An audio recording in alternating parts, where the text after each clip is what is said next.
حتما همونطوری که شنیدید در این روزها و در ماه مبارک رمضان سال 2025 خبری بسیار مهم جهان اسلام رو بر می داره و ولوله میشه در جهان اسلام به دلیل پخش سریال معاویه ابن ابی سفیان. این برنامه یعنی برنامه فرعون امت اولین نقد رسانه‌ای علمی فارسی زبان هستش که از طرف مذهب حقه شیعه بر این سریال داره وارد میشه و امیدوارم که بتونیم برنامه علمی خوبی رو داشته باشیم.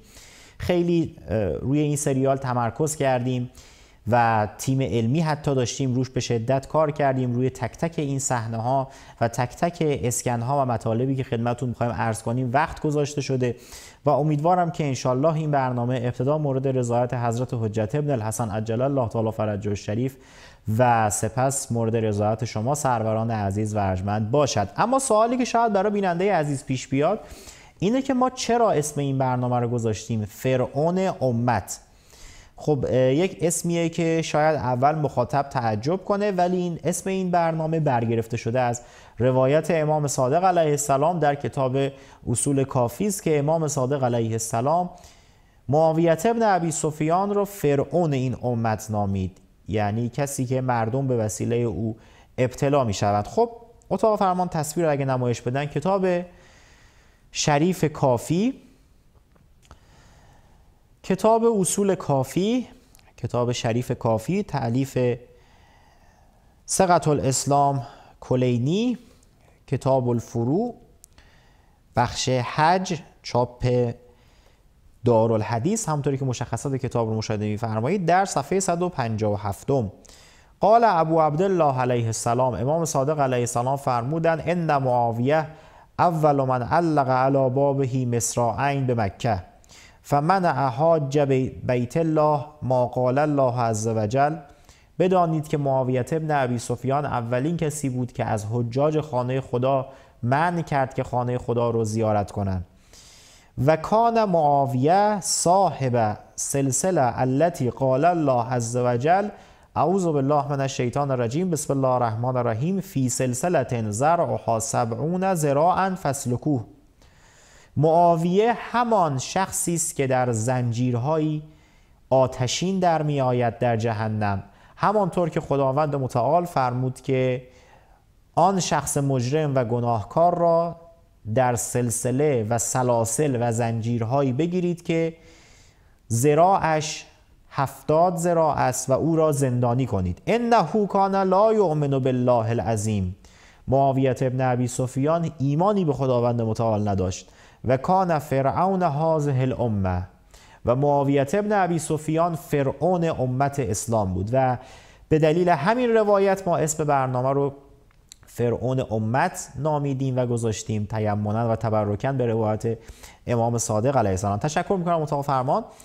بسیار خب خیلی سرصدا شد راجع به این سریال و اینکه هزینه های چند صد میلیاردی برای این سریال خرج شد و قرار بود این سریال در ماه رمضان 2022 یا 2023 اگر که اشتباه نکنم پخش بشه که با خب مقابله شد با رفتار جامعه مسلمین و جامعه مسلمین به شدت واکنش نشون دادن برای این سریال و تهدیدهایی صورت گرفت و کشورهایی منع کردن پخش این سریال رو و برای همین این سریال به تعویق افتاد و افتاد به ماه رمضان سال 2025 و خب خیلی خرج زیادی برای این سریال شد. یعنی یک سریالی که به شدت دروغ‌های تاریخی داخلش زیاده، اما وهابیت و جریان مقابل شیعه دنبال اینه که یک سره تاکید کنه بگه نه آقا این سریال تاریخی هستش، حالا ما یکی یکی تک تک این سکانس های این سریال رو انشالله میاریم و نقد خواهیم کرد به صورت علمی مستند و مستدل. و خب این سریال در ساخت چند کشوره، مثل کشورهای تونس و عربستان و مصر، محصول مشترک چند کشور عربی است که به شدت هزینه چند صد میلیاردی برای ساختش صورت گرفت و خیلی سرصدای زیادی به پا کرد. اما از نظر بنده خوب شد که این سریال ساخته شد. چرا؟ چون که با این سریال معاویه ابن ابی سفیان تطهیر نمیشه. چهره معاویه ابن ابی سفیان چهره ای نیست که بشه تطهیرش کرد. معاویه روحه، یعنی شما تاریخ اسلام رو اگر بررسی کنید ببینید چهره معاویه یه چهره روحه، یعنی جنایاتش در تاریخ اسلام، هر جای تاریخ اسلام رو شما دست بذارید چیزی جز جنایات این بشر نمیبینید. پس معاویه ابن ابی سفیان چهره ای نیست که بشه تطهیرش کرد. هر چقدر اینها بزنن تو سرشون، خرجهای زیاد کنن، این چهره تطهیر شدنی نیست.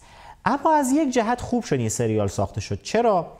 به این دلیل که ما یک عمر میگفتیم که آقا طبق منابع برادران غیر شیعه، عزیزان غیر شیعه که روی سر ما جا دارن، معاویه ابن ابی سفیان شخصیت مقدسی است و مذهب اهل تسنن و برادران عزیز غیر شیعه، اعم از فرق مختلف، حالا حتی غیر از اهل تسنن، بفرمایید حتی فرقی که حتی در جنوب جزیره العرب هستند، اینها پای سفره بنی امیه نشستند و معاویه و یزید رو دوست دارند و معاویه براشون یک چهره به شدت مقدسیه. به محضی که ما اینا میگفتن آقا توهین نکنید، دارید به یک جماعت بسیار زیادی توهین میکنید و باورشون نمیشد. میگفتن آقا مگه میشه یک کسی معاویه ابن ابی سفیان رو دوست داشته باشه؟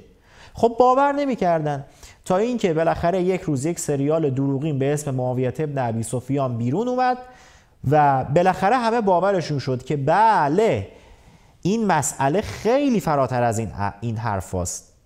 این مسئله خیلی فراتر از این حرف است. نه تنها معاویه ابن ابی سفیان برای برادران عزیز غیر شیعه شخصیتی مقدس است، بلکه حاضرن صدها میلیارد سرمایه گذاری کنن روش و بهترین بازیگرای دنیا رو بیارن تا فقط یه چهره خوب از معاویه ابن ابی سفیان برای مخاطب خودشون نشون بدن.